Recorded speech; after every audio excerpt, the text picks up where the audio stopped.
All right, let's dive in.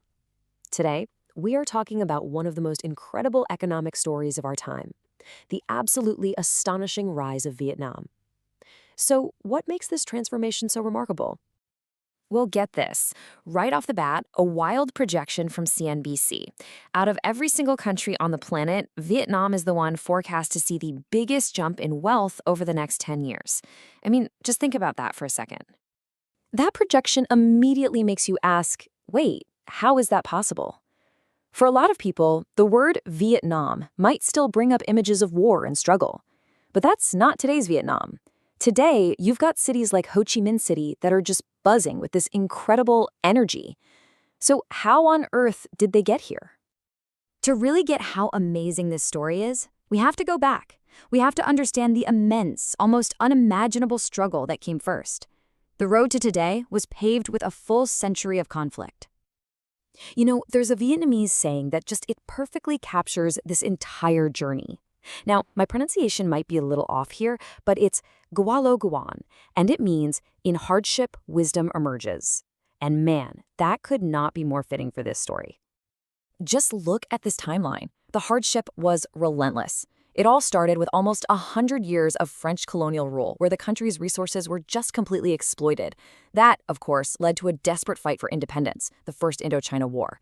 And then, right after that, the devastating American War, which raged for 2 decades before the country was finally reunified in 1975.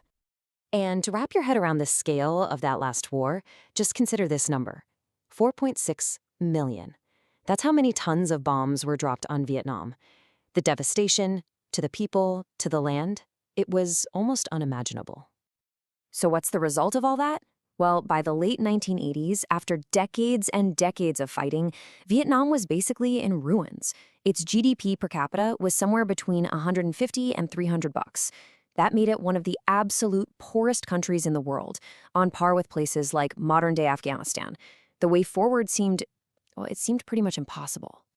But then came the turning point. The country was facing total economic collapse, and the government knew something radical, and I mean radical, had to change. This led to a completely revolutionary new policy. In 1986, Vietnam introduced Doi Moi. It literally means renovation, and this wasn't just a small tweak. This was a monumental shift. The whole idea was to move away from this rigid, state-controlled command economy to something they called a socialist-oriented market economy. It was innovation born out of pure, desperate necessity. So what did that actually look like on the ground? Well, it started from the bottom up. Suddenly, farmers could rent their own land and, this is the crucial part, keep whatever extra they produced. That alone revitalized agriculture. Then, provinces were allowed to start their own trading companies. And then, price controls were lifted. But the biggest deal of all, they threw open the doors to foreign investment.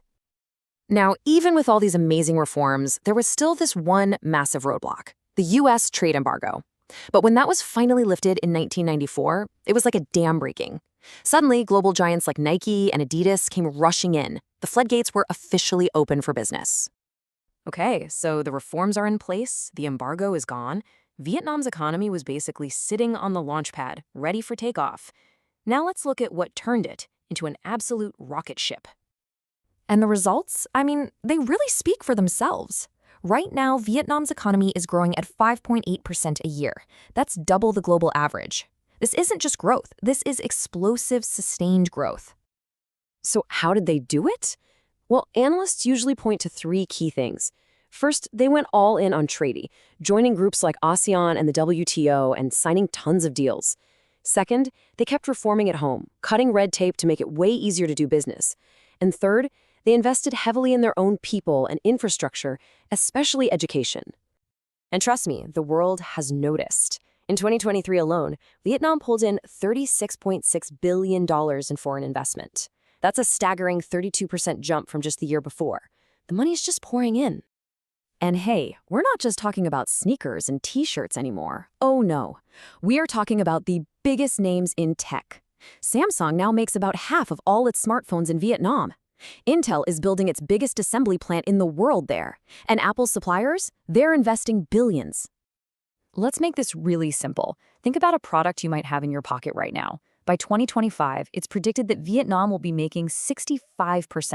65% of all Apple AirPods. This just shows you how central the country has become to the global tech supply chain, basically becoming the new manufacturing hub of choice.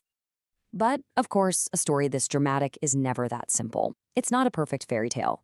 This rapid rise has created new pressures and exposed some pretty significant challenges that Vietnam still has to figure out. For a perfect example, let's look at the story of VinFast, Vietnam's first big car company. They tried to break into the US electric vehicle market, and, well, at first it was a total disaster. Their first car, the VF8, was famously called the worst reviewed car in America by the hugely popular channel Donut Media.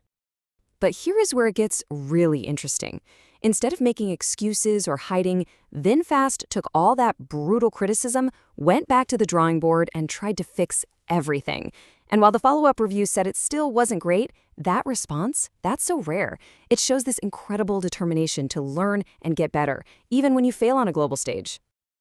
And that drive is so important because while a new middle class is definitely rising in the cities, the benefits of all this growth haven't reached everyone. A shocking 20% of the population still lives on less than $5.50 a day, and another 10% are right on the edge of falling back into poverty. And this really highlights the huge challenges that are still there. Rural poverty is a massive issue, especially since over 60% of people live in those areas. And corruption is still a really deep-rooted problem. Just look at the insane Trung My Lawn fraud case, where one woman managed to steal 3% of the entire nation's GDP. 3%. So, when you step back and look at the whole picture, Vietnam's journey from the ashes of war to a global manufacturing powerhouse is nothing short of extraordinary. It's a story of pure resilience and ambition. But the road ahead is still full of major obstacles. And so the real question is, can Vietnam solve these deep-seated issues to finally complete its transformation and become the global leader it has the potential to be? We'll just have to wait and see.